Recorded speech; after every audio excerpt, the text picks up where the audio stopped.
গরিবের হক, যাকাত গরিবের কি হক, এটা আপনার অধিকার, আপনার তাকে পৌঁছায় দিতে হবে, এটা আপনার কর্তব্য। আর ওটা তো তার অধিকার, ও বাড়িতে বসে থাকবে। আপনার কর্তব্য আপনার মাল সম্পদ গুলো আপনি হিসাব নিকাশ করে তার ঘরে যা পৌঁছায় দিয়ে আসে। সম্মানিত মুসলিম কেরাম, যাকাত এটা একটা স্বতন্ত্র বিষয়। তারপরে যেহেতু আল্লাহ রাব্বুল আলামিন মুমিন বান্দার বৈশিষ্ট্য হিসেবে বলছে, এই জন্য বলতেছে, যেটা আমরা রমজানের ভিতরে অনেক সময় স্বতন্ত্রভাবে আলোচনা করে থাকি। সম্মানিত মুসলিম কেরাম, এই যাকাত এত বড় একটা জিনিস, এই ফরজ বিধান আল্লাহ রাব্বুল আলামিন ফরজ করেছে। এই ফরজ বিধান যদি কোনো ব্যক্তি যদি আদায় না করে, আল্লাহ রাব্বুল আলামিন সূরা তাওবা 34 এবং 35 নম্বর আয়াতের মধ্যে আল্লাহ কি বলেন দেখেন, ওয়াল্লাযীনা ইয়াকনিজুনা আল-যাহাবা ওয়াল ফিদ্দাতা ওয়ালা ইউনফিকুনা ফি সাবিলিল্লাহ ফাবাশশিরহুম বিআযাবিন আলীম। আল্লাহ রাব্বুল আলামিন বলেন, আল্লাযীনা ইয়ানকিযুনা আল-যাহাবা ওয়াল ফিদ্দা, যে সমস্ত ব্যক্তিরা যাকাত না দিয়ে স্বর্ণ এবং রূপা বা তৎসমতুল্য সম্পদ নিজে সঞ্চয় করে রাখে, নিজের কাছে গচ্ছিত রেখে দেয়, সেভিং করে রেখে দেয়, আল্লাহ রাব্বুল আলামিন ইউনফিকুনা ফি সাবিলিল্লাহ, আল্লাহর রাস্তায় যারা হকদার তাদেরকে দেয় না, আল্লাহ নিজেই বর্ণনা করেন তাদের জন্য হলো রোজ কিয়ামতের ময়দানে কঠিন শাস্তি আল্লাহ তাআলা সুসংবাদ দিয়ে রেখেছেন। এটা হলো 34 নম্বর আয়াত। 35 নম্বর আয়াতের মধ্যে আল্লাহ বলেন, ইয়াউমা ইউহমা আলাইহা ফি নারি জাহান্নামা ফাতুকওয়া বিহা জিবাহুম ওয়া জুনুবুহুম ওয়া যুহুরুহুম হাদা মা কানাসতুম লিআনফুসিকুম ফাযুকু মাযা কুনতুম তাকনিজুন। আল্লাহ রাব্বুল আলামিন বলে, তুমি সম্পদ দাও নাই, সম্পদের মহব্বত করে তুমি গচ্ছিত করে রেখেছো।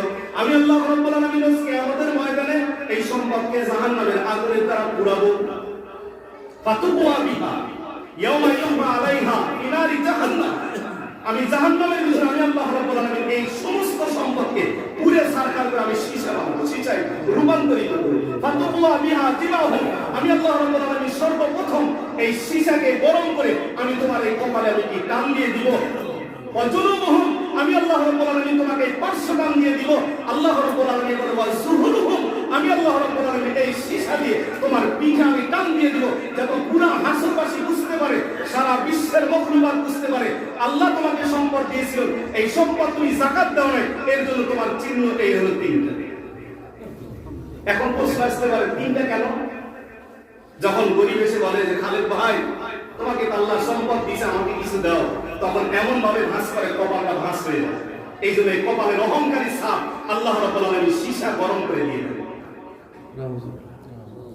এরপরে সে 500 কেটে যায়, নিজেকে বড় মনে করে 500 কেটে যায়, দাও দূর হয়ে যাও। এই জন্য আল্লাহ রাব্বুল আলামিন তার 500 কে টান দিয়ে দিবেন। 3 নম্বর যখন সে পিষ্ট হয়ে চলে আসে, পিঠ যখন দেখায়, তাকে যখন বাচ্চাতে রেখে দেয়, এই জন্য পিঠেও আল্লাহ রাব্বুল আলামিন কি দান দিয়ে দিবেন।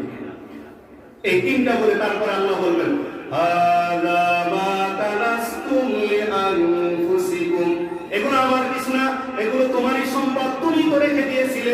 ফাযুকু মা কুনতুম তাকনিজুন, এবার আশা করি গ্রহণ করতে থাকো, তুমি তোমার সেভিং অ্যাকাউন্টের মধ্যে যত সম্পদগুলো রেখে দিয়েছিলে। কি করবে? এই গুণটা আমাদের মধ্যে আছে কিনা দেখেন। সম্মানিত মুসলিম একরাম, সময় শেষ, আর একটি হাদিস বলবো। রাসূলুল্লাহ সাল্লাল্লাহু আলাইহি ওয়াসাল্লাম, বুখারী ও মুসলিম শরীফের হাদিস, নবী করিম সাল্লাল্লাহু আলাইহি ওয়াসাল্লাম বলেন, ক্বালান নবী সাল্লাল্লাহু আলাইহি ওয়াসাল্লাম, মান আতাহুল্লাহু মালা ফালাম ইউতি যাকাতাহু মুফিলা লাহু মালু ইয়াওমাল কিয়ামাতি শুজাআন আকরা। নবী করিম সাল্লাল্লাহু আলাইহি ওয়াসাল্লাম বলেন, যদি কোনো ব্যক্তিকে সম্পদ দেওয়া হয়, এই সম্পদের যাকাত আদায় করে না, মুফিলা লাহু মালু, আমি আল্লাহ রাব্বুল আলামিন এই সম্পদগুলোকে রোজ কিয়ামতের ময়দানে আমি আল্লাহ রাব্বুল আলামিন দুই মুখের নেড়া বিশিষ্টওয়ালা সাপে রূপান্তরিত করে দিব। দুই মুখী সাপ দেখেছেন আপনারা কেউ? দেখেছেন আপনারা কেউ? দুই মুখীওয়ালা, এবং মাথায় কোনো চুল নাই, কোনো কিছু নাই, এরকম দিল। লাহু যাবিবাতাইন ইতাওয়াকুহু ইয়াওমাল কিয়ামাহ, তার দুইটা শিং থাকবে। ইতাওয়াকুহু ইয়াওমাল কিয়ামাহ, আমি আল্লাহ রাব্বুল আলামিন তোমার ওই সম্পদগুলোকে সর্পে রূপান্তরিত করব, সাপে রূপান্তরিত করে তোমার গলার ভিতরে আমি আল্লাহ রাব্বুল আলামিন পৌঁছায় দিয়ে দিব।